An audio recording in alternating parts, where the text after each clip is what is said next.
एक सिपाही का फर्ज सिर्फ कबीले की हिफाजत नहीं बल्कि जिहाद करना भी है, और उसके लिए कबीले को हर तरह से मजबूत करना होगा। अगर सिपाही कबीले की फिक्र में जिहाद पर तवज्जो न दे सके तो हमारा दुश्मन हम पर गालिब आ जाएगा। तो फिर हमें क्या करना होगा? हमारे सिपाहियों को हर एक की मदद के लिए बिला सोचे समझे नहीं भागना चाहिए। शहजादों के लिए, सुल्तान अलाउद्दीन के लिए या फिर अय्यूबियों के लिए हम अपनी जाने क्यों गंवाएं? एक सरदार को यही सोचना चाहिए। अंदाजा है कि कितने जवान खो चुके हम अब तक, कितनी औरतें बेवा हो गई, कितने मासूम बच्चे यतीम हो गए। हमें एक ऐसे सरदार की जरूरत है जो सबसे पहले कबीले के मफाद के लिए सोचे, और वो सरदार है गुंदोगदू। बिल्कुल ठीक कहा आपने। ये गुंदोगदू क्या बातें कर रहा है? जब मैं छोटा था तो इसे तलवारबाजी की वजह से पसंद करता था, लेकिन इसकी जबान तो तलवार से भी तेज है। सरदारों के बाद सिपाहियों को भी वरगलाने आ गया है। इसका यहाँ रहना बिल्कुल ठीक नहीं है, मैं बता रहा हूँ। गुंदोगदू भाई के कारवां पर हमले में हमारे 15 सिपाही शहीद हुए थे।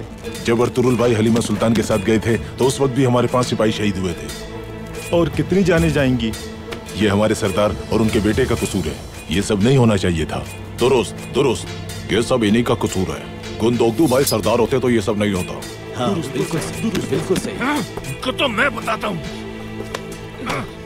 तुम्हारी हिम्मत कैसे हुई अर्तुगरुल भाई के बारे में ऐसी बात करने की? बताओ कैसे हिम्मत हुई?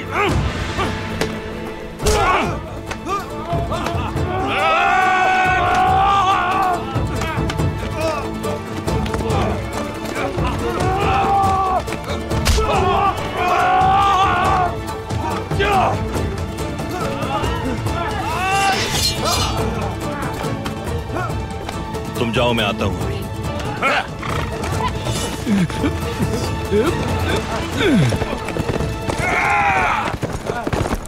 ये क्या कर रहे हो तुम लोग? हाँ, भाई भाई के खिलाफ तलवार उठाएगा?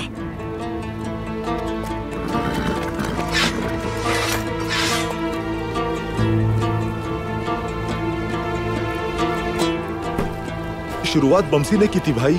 तुम लोग भाई के बारे में उल्टी सीधी बकवास नहीं कर रहे थे क्या? हाँ? खामोश बमसी, बस।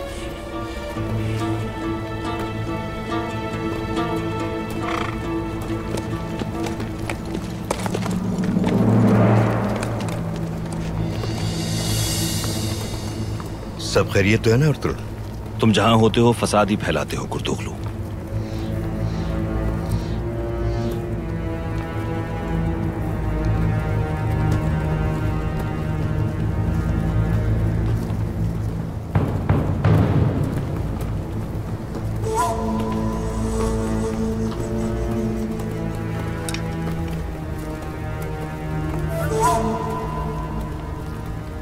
खुद को काबू में रखो और अपनी जबान को लगाम दो अर्तुगरुल। मेरे भाई गुंदोगदू को भड़काया तुमने, बाबा को भी परेशान कर दिया, और अब बेताबी है अपने मकसद की कामयाबी के लिए। मुंह के बल गिरोगे गुंदोगदू, क्योंकि मैं तुम्हें कामयाब नहीं होने दूंगा। अपनी तलवार और जबान अपने काबू में रखो तुम। अगर दोबारा मेरे सिपाहियों को वरगलाने की कोशिश की तो फिर भूल जाऊंगा मैं कि तुम्हारा और मेरा रिश्ता क्या है।